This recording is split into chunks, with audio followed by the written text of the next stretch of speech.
হয়েছিল, আমরা যেটা সকালে জানতে পেরেছিলাম এখানে বিজেপির কোনো একটা মিটিং বা মিছিল কিছু একটা আছে। তা জানার পর আমরা গ্রামবাসী এক জায়গায় হয়েছিলাম যে জানি আমরা এখানে অশোক কীর্তনিয়া বা তার পরিবারের কেউ আসবে। তা আমরা তার কাছে প্রশ্ন করার একটা দাবি ছিল আমাদের কিছু গ্রামবাসীর, যে এই 5 বছর বা এই 4 বছর উনি এমএলএ হয়েছে, তা আমার গ্রামের জন্য কি করেছে, যার জন্য আমরা গাড়িটা দাঁড় করেছিলাম। সেই গাড়িতে ছিল ওনার বউ। তা দাঁড় করানোর পরে আমাদের একজন ব্যক্তি জিজ্ঞাসা করছিল, গ্রামবাসী জিজ্ঞাসা করতে করতে এর মধ্যেই ভিতর দিকে কেউ একজন বেরিয়ে এসে তার হাতে ধারালো অস্ত্র দিয়ে আঘাত করে, যেটা আপনি নিশ্চয়ই দেখেছেন। ঠিক আছে, আঘাত করে। সেই সময় গ্রামবাসী যে আজকে সে 5 বছর হয়েছে একটা বিধায়ক হয়েছে, আমাদের গ্রামে 1 পয়সা বলতে গেলে আমাদের গ্রামে উন্নতি করেনি, কোনো রাস্তাঘাট লাইট একটা বাল্ব পর্যন্ত লাগাতে পারেনি। সে আমাদের গ্রামে কেন আসবে? কোনো গাড়ি আটকানো হয়েছিল? আমরা গাড়ি আটকেছি যে আমরা ওই রকম যে কোনো বিধায়ক বা কোনো নেতৃত্ব আমরা এই গ্রামে চাই না।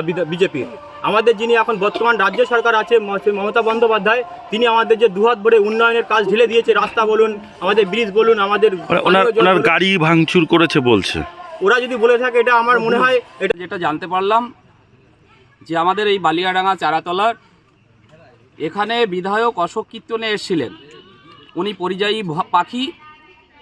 পাখিরা যেমন আসে ঠিক ভোটার দোরগোড়ায় উনি এসেছিলেন। গ্রামবাসীরা বিধায়ক লেখা যে গাড়িটা, সেই গাড়ি দেখে আক্রোশে সেই বিধায়কের গাড়িতে জানতো গ্রামবাসীরা যে বিধায়কই রয়েছে বা বিজেপির কার্যকর্তারা রয়েছেন। গ্রামবাসীরা জিজ্ঞাসা করলেন যে আপনারা কোথায় যাচ্ছেন, কেন এসছেন, আমাদের এখানে কি উন্নয়ন করেছেন? এই বালিয়াডাঙ্গা চারাতলাতে আপনি শুধু আসেন ভোট বালাইটা নিয়ে।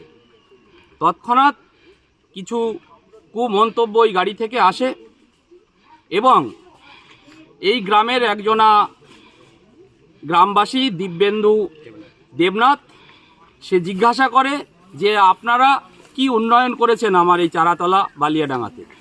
তৎক্ষণাৎ বিজেপির একজন কার্যকর্তা তাকে হাতে আঘাত করে, তার হাতের আঘাতটা খুবই গুরুতর।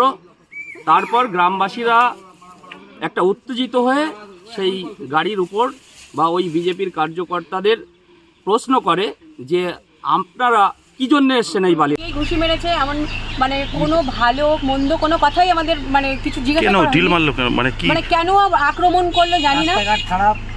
এখানে কেউ মারা গেছে, আমরা কোথায় থাকি, ভোটের আগে আমাদেরকে দেখা যায়। আপনারা কোথায় গেছিলেন? আমরা যাচ্ছিলাম একটু সামনেই, যাচ্ছিলাম প্রাইমারি স্কুলের ওখানে। ওকে, কোনো বিজেপির প্রোগ্রামে? সম্ভবত কিসের প্রোগ্রামে না, কোনো প্রোগ্রামে না, কোনো রাজনৈতিক প্রোগ্রামে। এটা গাড়িটা কার? গাড়িটা আমাদের পার্সোনাল, আমরা ভাড়া করে। অশোকদার গাড়ি কি এটা? হ্যাঁ, তা বলে দাও অশোকদার গাড়ি। অশোকদার গাড়ি ওখানে আমরা বলেছি যে এটা কোনো বিধায়কের গাড়ি না, কিন্তু ওরা গাড়ি আটকে অশোকদার অশ্লীল ভাষায় গালাগালি দেওয়া হলো অশোকদাকে, প্লাস হিন্দু মুসলিম নিয়েও কিছু বলা হয়েছে। ওখানেই বলেছে আমাদেরকে কোনো কথা